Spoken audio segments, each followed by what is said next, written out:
Hello, this is a short introduction to the Redeveloped Tech Award in Travel and Tourism. My name is Steve Ingle and I'm a Standards Verifier and Team Leader for Pearson. I've been supporting BTEC Travel and Tourism qualifications for the last 20 years. I'll update you briefly on each component that makes up the qualification and what changes have taken place to the content and assessment from the existing Tech Award. The Redeveloped Tech Award in Travel and Tourism has retained the same three-component structure as the current Tech Award. Components 1 and 2 are each 36 guided learning hours and worth 30% of the qualification grade. They are assessed using the new Pearson Set assignments, or PSAs, marked internally by you, the teacher and assessor, and moderated by Pearson. PSAs are released in February of each year and assessed in May or June from 2023.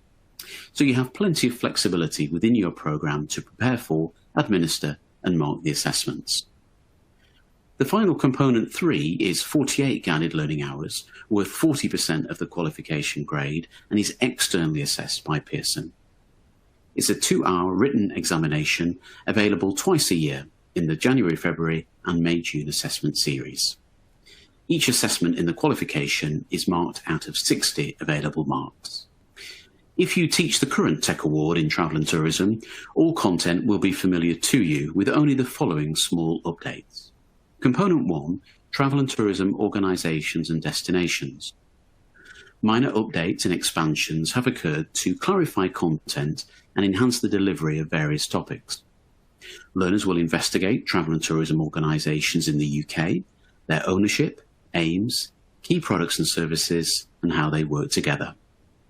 They will explore the role of different consumer technology in the travel and tourism industry.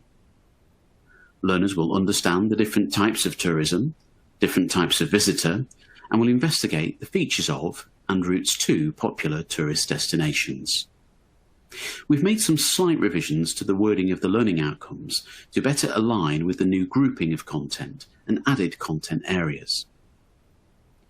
New content has been added to all aims, such as key products and services to A1, examples of organisational ownership for A2, simplified common aims in A2, and provided examples to reflect industry trends and changes. A3 is new content which links with current developments around consumer technology and reflects the direction of the industry in the future.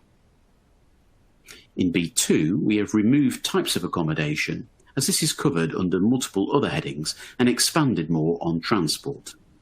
This LA was refreshed to meet current industry terminology.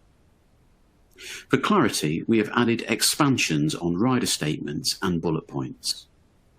We've removed the EGs and replaced with include to make it clearer what should be taught in relation to assessment. Component 2. Customer needs in travel and tourism. In the current Tech Award, Component 2 is influences on global travel and tourism destinations. The component number has changed from 3 to 2. Here, learners will investigate how organisations use market research to identify travel and tourism trends and identify customer needs and preferences. They will apply their understanding by exploring how specific needs are met by organisations and by travel planning to meet customer needs and preferences. Minor updates and expansions have been made to clarify the content and enhance the delivery of various topics. This is no longer the synoptic unit. We've made some slight revisions to the wording of learning outcomes to better align with the new grouping of content and added content areas. Content in Learning Aim A now reflects identification of customer needs as well as trends. A1 covers advantages and disadvantages of the two types of market research, making it more valuable. A2 and A3 include how organisations use this research to identify needs and trends. B3 from the current specification has been removed to make way for needs and preferences of customers and how these can be identified and met. Again, we've removed the EGs and replaced with include to make it clearer what should be taught in relation to the assessment. Expansion on rider statements and bullet points has also been added for clarity. Due to the new technical requirements from the Department for Education, there have been some changes to the assessment of these components that will be slightly different to what teachers of the current Tech Award have been used to. Assignments used for summative assessment must now be set by the awarding organisation. So the old authorised assignment briefs have been replaced by Pearson Set Assignments, or PSAs. These will be released in February each year. Additionally, under the new requirements, all assessments must be marked through numerical means using a mark scheme. In the new mark scheme, students can gain up to 12 marks across 4 bands, ranging through limited, adequate, good, and comprehensive knowledge and understanding.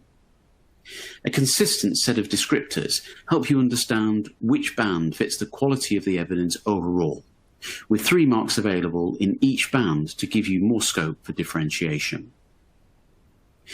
Component 1, Travel and Tourism Organisations and Destinations. This internally assessed component has had a complete rewrite, and it now consists of new tasks and vocational context. There is one Pearson Set assignment that consists of 3 tasks.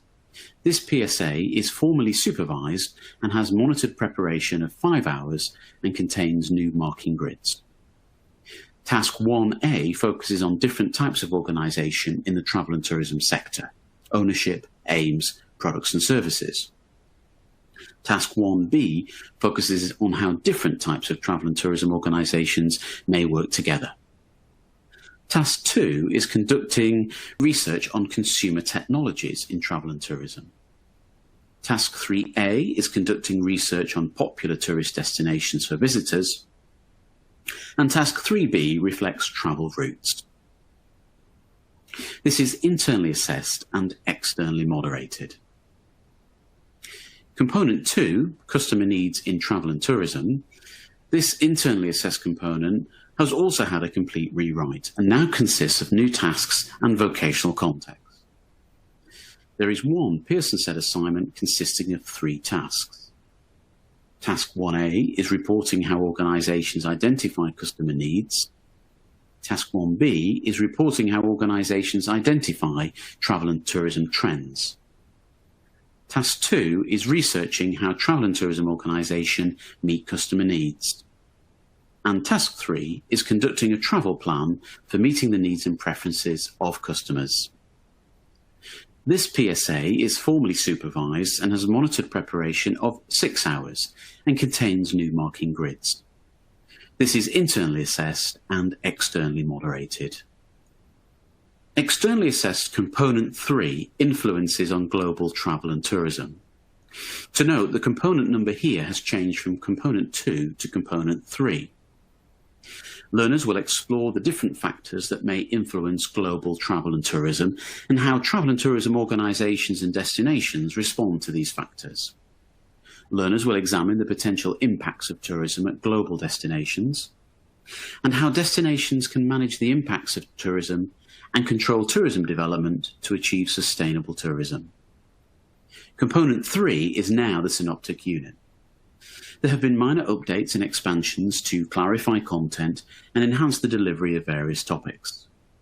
Learning assessments have changed. All content has been added through the aims that now reflect current trends and issues in the industry. AO1 demonstrate knowledge of facts, terms, processes and issues in relation to travel and tourism. AO2 is demonstrate an understanding of facts, terms, processes and issues in relation to travel and tourism. AO3 apply an understanding of facts, terms, processes and issues in relation to travel and tourism. And finally, AO4 make connections with concepts, issues, terms and processes in travel and tourism. The external synoptic assessment for Component 3 is a written assessment that requires learners to demonstrate that they can identify and use effectively an appropriate selection of skills, techniques, concepts, theories and knowledge from across the whole qualification in an integrated way. The supervised assessment period is a maximum of 2 hours and should be arranged in the period timetabled by Pearson. The assessment availability is January, February and May, June, with first assessment in January, February 2024. This component has had a complete rewrite as this is now the synoptic unit, but the purpose and nature of assessments is the same as the current Tech Award. A reminder, the assessment is 2 hours, 60 marks. Currently, the assessment is 70 marks. New questions have been added to reflect this, now being the synoptic component. Similar items, such as multiple choice questions, short, medium and extended response questions, have been used to form the assessment. We encourage you to look through the draft specification, Pearson set assignments and sample assessment materials, which are available on the Pearson website. If you have any further questions or are preparing to deliver and need further support, please don't hesitate to get in touch with us. You can contact the subject advisor, John Walton, by using the Contact Us form. You can also attend one of our upcoming Getting Started events early next year, where we will be covering the qualification and assessments in more depth and answering more questions. You can book by visiting the Training from Pearson page on the Pearson website. Thank you very much, and I hope to see you in one of our upcoming live events.